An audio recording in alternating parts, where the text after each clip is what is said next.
शादी का आयोजन है, खुशी का आयोजन है, लेकिन वो खुशी कहीं मातम में बदल जाए, इसलिए आप लोग ये मत समझिए कि कोई प्रशासनिक अधिकारी आकर अगर शादी में आके अगर आपको टोकता है, किसी दुकानदार को आके भीड़ होने पर अगर टोकता है, बाजार के अंदर भीड़ होने पर कोई अधिकारी आकर टोकता है, तो वो उनका दुश्मन नहीं है, वो उनकी जान की रक्षा के लिए आकर सरकार की जो गाइडलाइन है कि किस तरह से आप लोगों की जान बच सकती है, आम जनता की जान बच सकती है, इसलिए वो अधिकारी आकर आप लोगों को समझाते हैं। आप लोग ये नहीं सोचे कि साहब हमारे पे सख्ती कर रहे हैं, आप ये सोचिए अगर आप खुद के जीवन की आपको परवाह नहीं है, अपने परिवार के लोगों की जीवन की परवाह नहीं है, तो फिर आने वाले समय के अंदर क्या होगा आप ये समझ सकते हैं। हम लोग जयपुर के अंदर रोजाना नवलगढ़, झुंझुनू गांव ढाणियों से 50 से 100 के लगभग जो पेशेंट वहां नवलगढ़ से सीधे वहां आते हैं, उनकी सेवा में दिन रात पिछले 1.5 महीने से लगे हुए। वैसे तो 15 साल से लगे हुए, लेकिन पिछले 1.5 महीने से जब से कोविड का दूसरा ये लहर आई है, और ये जानलेवा लहर है, ये बिल्कुल इतना जल्दी फैल रहा है कि आज जयपुर में एक भी बेड खाली नहीं है, बड़े बड़े महानगरों में एक बेड खाली नहीं है। ऑक्सीजन की कमी लगातार हो रही है।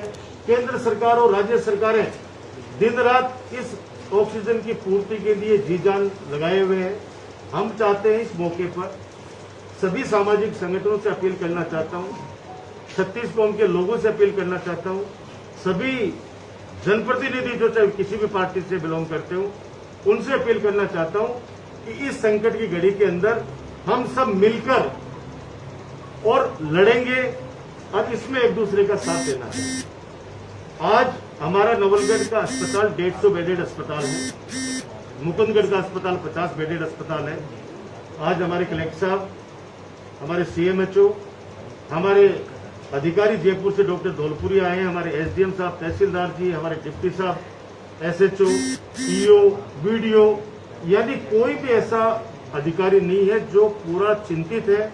आप जानो क्या इन अधिकारियों के परिवार नहीं है, इनके भी बच्चे हैं, इनके भी माता पिता हैं।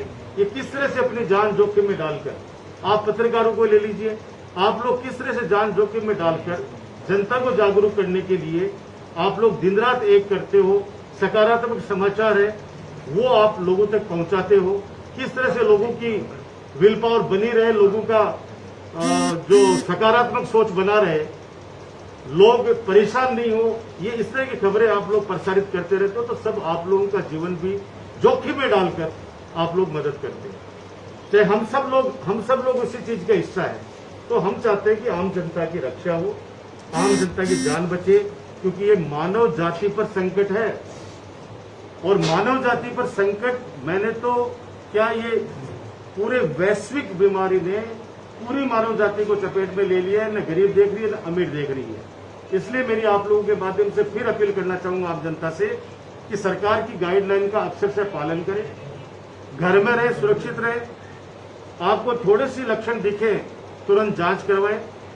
सारी व्यवस्थाएं हम लोग नवलगढ़ में भी हमने की है। नवलगढ़ में जहां पे बस में बात नहीं रहेगी तो हम जयपुर में आपके लिए बैठे हैं।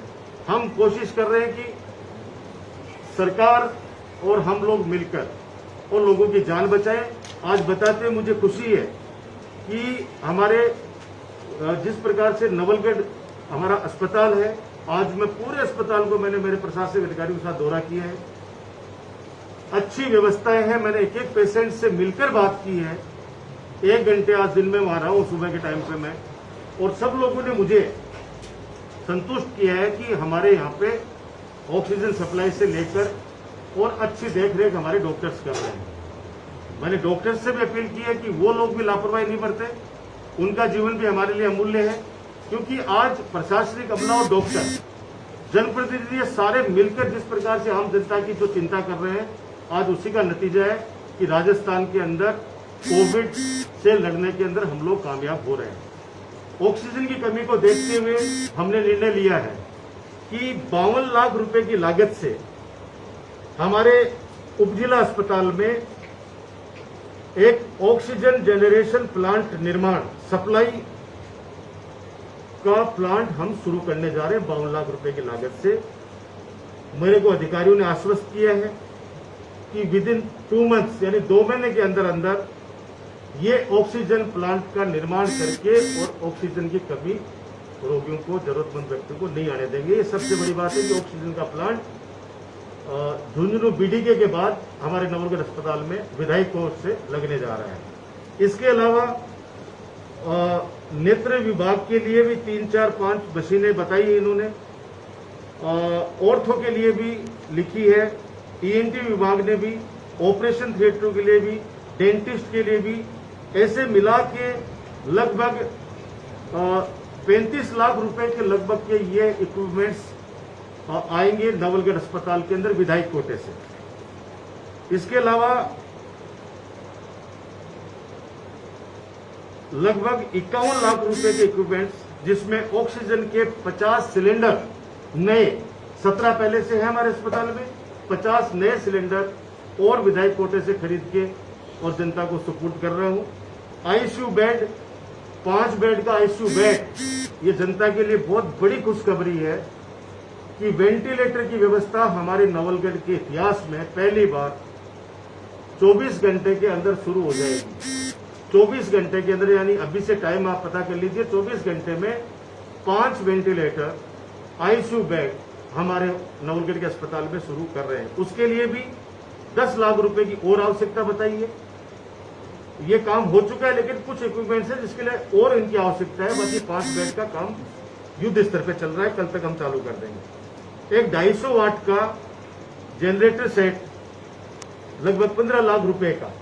ये बहुत सारी चीजें, उसमें एसी 8 एसी मांगी है इन्होंने, 6 एसी, सिविल कार्य आईसीयू को रिनोवेट करने के लिए, एक मल्टीपेरिया के लिए 10 लाख रुपए, ऐसे करके 51 लाख रुपए के ये इक्विपमेंट्स हमारे इस नवलगढ़ अस्पताल में लगने जा रहे हैं बहुत जल्दी।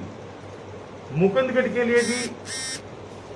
के लिए भी मैं बताना चाह रहा हूं कि एक्सरे मशीन डिजिटल 300 mA, ये 12 लाख रुपए की लागत से, डेंटल एक्सरे मशीन 1.25 लाख रुपए की, oxygen cylinder D type regulator सहित 15 सिलेंडर में अपने मुकुंदगढ़ 50 बेडेड जो अस्पताल है उसको भी विधायक कोटे से दे रहा हूं। उसकी करीब 2.25 लाख रुपए लागत आएगी। एक फोटोथेरेपी मशीन बच्चों के लिए लगभग 65,000 रुपए, एक लेरिंगोस्कोप बच्चों के लिए ये 41,000 रुपए, ईसीजी मशीन 12 चैनल 11,000 रुपए, एक्सरे व्यू बॉक्स 8,000 रुपए, ऐसे करके ये भी करीब 20-25 लाख रुपए के लगभग मुकुंदगढ़ अस्पताल को भी दे रहे हैं विधायक कोटे से। और एक oxygen cylinder D type, total संख्या है 48, ये 7 लाख रुपए में के लागत से लगेंगे। ब्लॉक सीएमएचओ जो हमारे हैं, वो जो गांव में जो सीएससी और पीएससी है ग्रामीण लेवल पे, वहां पे ये सिलेंडर की व्यवस्था हम जल्दी से जल्दी करा देंगे, ताकि ऑक्सीजन के अभाव में, दवा के अभाव में और इलाज के अभाव में हमारे किसी व्यक्ति की जान नहीं जानी चाहिए। बाकी बचाने वाला राम सा पीर है।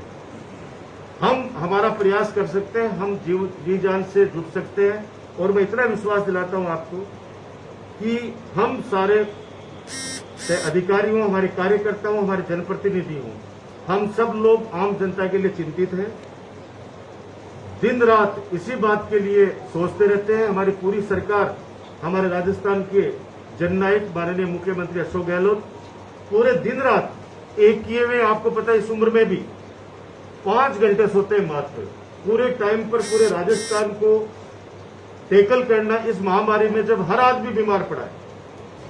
और एक ये ऐसी बीमारी है जहां पे कोई व्यक्ति किसी का हालचाल पूछने व्यक्तिगत नहीं जा सकता। आप देखो कितने केसेज हो गए कि पिता की डेथ हो गई किसी के और उनके बेटे खुद क्वारंटाइन हो रखे हैं, अंतिम दर्शन भी वो लोग नहीं कर सके। हालात बहुत खराब हैं, लेकिन इससे विचलित होने की आवश्यकता नहीं है। मजबूती से हम लोग आपके साथ खड़े हैं, विश्वास दिलाते हैं आपको कि आप लोग डरे नहीं, घबराए नहीं, हम आपके साथ हैं। पूरा प्रशासनिक अमला 24 घंटे आपके लिए हम लोग चिंतित हैं। सारे पत्रकार सकारात्मक खबरें चलाकर मुझे पूरा विश्वास है कि जहां अगर हमारे कोई प्रशासनिक खामी है उसको आप जरूर उजागर कीजिए, लेकिन जनता को जागरूक करने के लिए आप एक जिम्मेदार व्यक्ति की भूमिका निभाएंगे, ऐसी मैं उम्मीद आपसे करता हूं। दूसरा, मुकुंदगढ़ और नवलगढ़ के अंदर दोनों शहरों में नगर पालिका को निर्देश दे दिए गए, दोनों ईओ को बुला के, दोनों चेयरमैन साहब को, कि वो लोग सैनिटाइज करें पूरे दोनों शहरों को। और मैंने प्रधान जी से भी निवेदन कर लिया कि प्रधान जी आप वीडियो साहब के साथ मिलकर जो भी खर्चा आएगा हम विधायक कोटे से देंगे, आप अपने प्रधान कोटे से दे दीजिए। गांव ढाणी तक सैनिटाइज होना चाहिए। 3 गाड़ियां फायर ब्रिगेड की मुकुंदगढ़ और नवलगढ़ नगर पालिका आपको उपलब्ध करा देगी। आने वाले 10 दिनों के अंदर ये काम हमारा पहला चरण पूरा हो जाना चाहिए, जिससे एक इस वायरस को रोकने में थोड़ा हमें फायदा मिलेगा। मैं फिर एक बार पुनः आप सब लोगों से निवेदन करता हूं, आपके माध्यम से आम जनता से, ये कोरोना बहुत खतरनाक बीमारी है, आप इसको मजाक में मत लीजिए। आप ये मत सोचिए कि हम चुपचाप 100 लोगों को अंदर कमरे में बिठा के खाना खिला के रवाना कर देंगे, प्रशासन नहीं आएगा, प्रशासन नहीं आएगा, आप चिंता नहीं करें। लेकिन उन 100 लोगों में से अगर 50 लोग कोविड से पीड़ित हो गए और उनमें से अगर 3 लोग अगर उनके घर के चिराग बुझ गए तो अपने आप को कभी माफ नहीं कर पाओगे। ये जल्द से खूब करेंगे अपन, जब हर रात के बाद सवेरा होता है, जब वापस सारी स्थितियां सामान्य होंगी, आप खूब जल्द से करना। हम लोग खुद भी शरीक होंगे उसके अंदर, हम आएंगे उन खुशियों में शामिल होने के लिए।